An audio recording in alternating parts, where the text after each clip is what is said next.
So the co-creator of Tomb Raider doesn't seem too impressed with Legacy of Atlantis. As I'm sure you guys are well aware, 2 new Tomb Raider games were announced during the Game Awards, that of course being the remake of Legacy of Atlantis and the entirely new entry Tomb Raider Catalyst, the latter receiving a fair amount of criticism from the Tomb Raider fanbase for a lot of reasons, shall we say.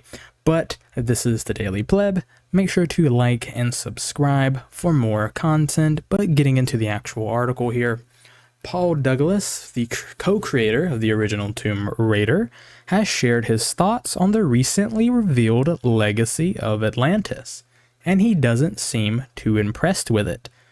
Tomb Raider fans have spent a very long time waiting to see what Crystal Dynamics was going to do with this game series next. Me as well, because it feels like I have enjoyed the sort of Crystal Dynamic trilogy in spite of Crystal Dynamics. Like the moment they brought on Anita Sarkeesian for consulting, or actually I don't know if they officially brought her on for consulting, but I do remember they listened to her advice.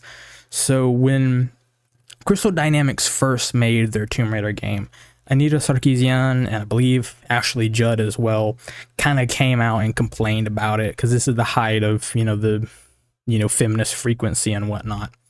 And essentially Anita had to complain that Laura's chest was too big and it was over-sexualized.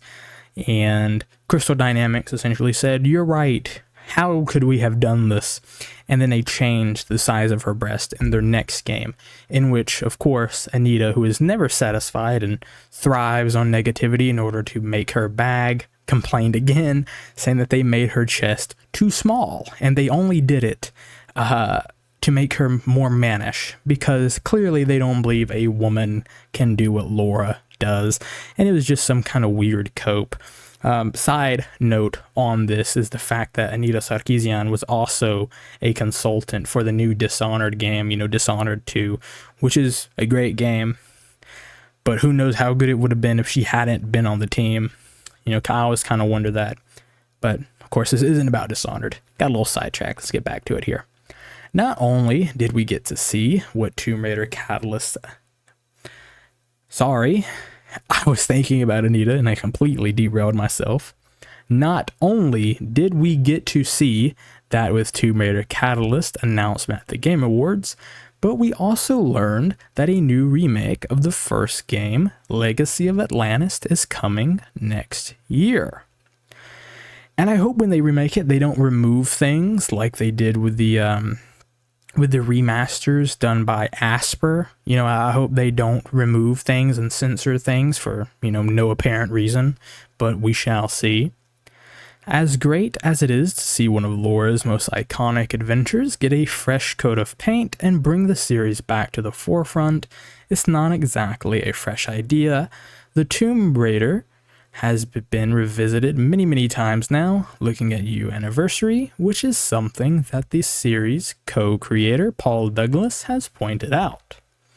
And of course, here is his post on Blue Sky, which, as we all know, Blue Sky is the biggest possible red flag anyone can have. She's back, apparently. Personally, I'd prefer exploring new Lost Worlds than another remake, remaster, reimagining of something recreated under intense duress in the 90s. Fingers crossed, eh? Dinosaurs will always be cool, though. Part of me agrees with him in the sense of I'm not a big fan of remakes, remasters, and reimaginings.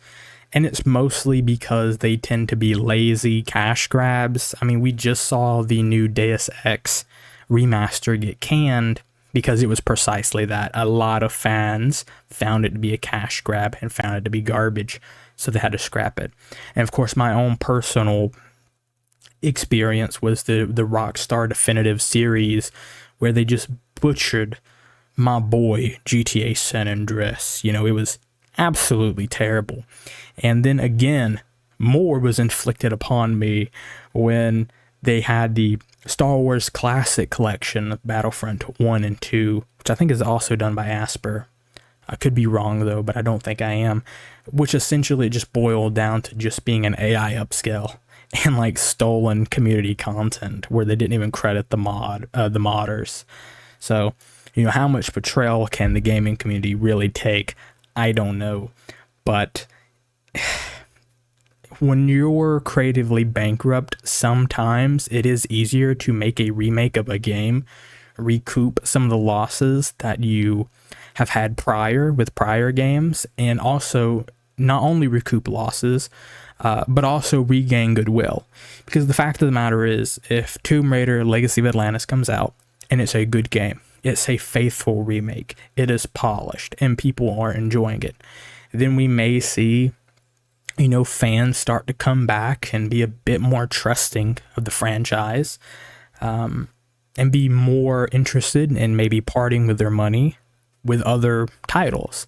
And of course, if this is good, then maybe more people will check out Catalyst, despite, a lot of community sentiment from what I have seen have been quite negative. But let's go ahead and try to finish up this article.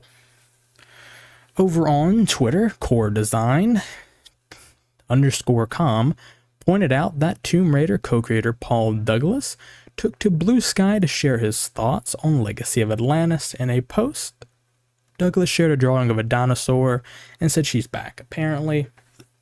And that apparently is doing some heavy lifting for making it clear how Douglas feels about the new remake. One of the most important people in Laura's creation noted that he'd prefer exploring new Lost Worlds instead of yet another remake, and we already read this, of something that he and the team crafted under intense duress in the 90s. At least Douglas agrees that dinosaurs will always be cool. While the general response to Legacy of Atlantis has been rather positive since it was revealed, I can't exactly blame Douglas for being a little cynical about the first Tomb Raider getting the spotlight yet again. It speaks to how starving the fans of the series are, that it's an exciting prospect to go back to Laura's first adventure yet again, but at least it does look more like the classic Tomb Raider experience. And that's really what it's about. So first, you're having people wanting the classic Tomb Raider style that's not necessarily the third-person action adventure with stealth elements that the new Crystal Dynamics games kind of are, whereas the original Tomb Raider games, PS1, PS2, were mainly platforming, with some combat. I'm only speaking from memory here, and I was pretty young when I first played Tomb Raider on my PlayStation 2, so I could be misremembering.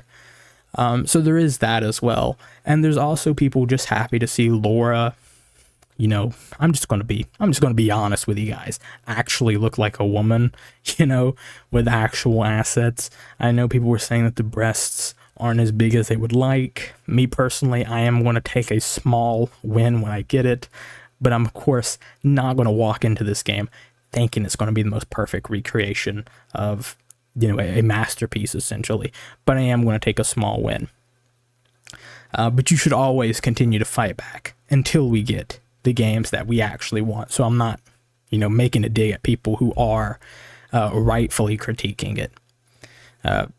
Finishing on here though, even if Douglas is a little unimpressed with Legacy of Atlantis, he did seem to soften on the idea after Tomb Raider Catalyst was revealed. In a separate post, Douglas called it the best of both worlds, so it looks like he's made some peace with Legacy of Atlantis since it's being paired up with a brand new game that takes Laura somewhere other than her past. And that is the end of the article. Once again, my opinion, I get where the guy is coming from on a, relation level of not liking, remakes and remasters and whatnot, because I do find it creatively bankrupt. But for me personally, I just have zero trust in the new Tomb Raider game, that being Catalyst. I don't think it's going to be good. I think Square Enix and Crystal Dynamics have just gotten so bad that I don't know if I can trust them.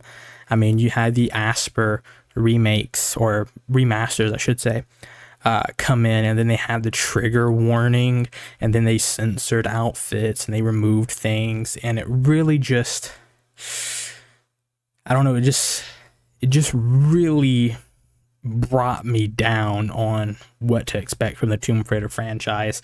And of course, this is coming from someone I actually enjoy the Crystal Dynamics trilogy. I enjoy all three of their games. I think they're good, but I feel as though I enjoy them in spite of Crystal Dynamics' attempt to not let me enjoy them personally. And I just have no faith. I have no faith whatsoever. But when Legacy of Atlantis comes out, I guess we'll see, where is Laura headed? And, Catalyst could come out and absolutely blow everybody's mind. I don't know. But let me know what you guys think down below in the comments. Your thoughts on remakes in general, your thoughts on Legacy of Atlantis, your thoughts on Tomb Raider as a franchise as a whole. Of course, it helps me in the algorithm, and I also get to know your guys' opinions. So, also leave a like and a sub as well, though I already know you have already done that. And I'll see you in the next one.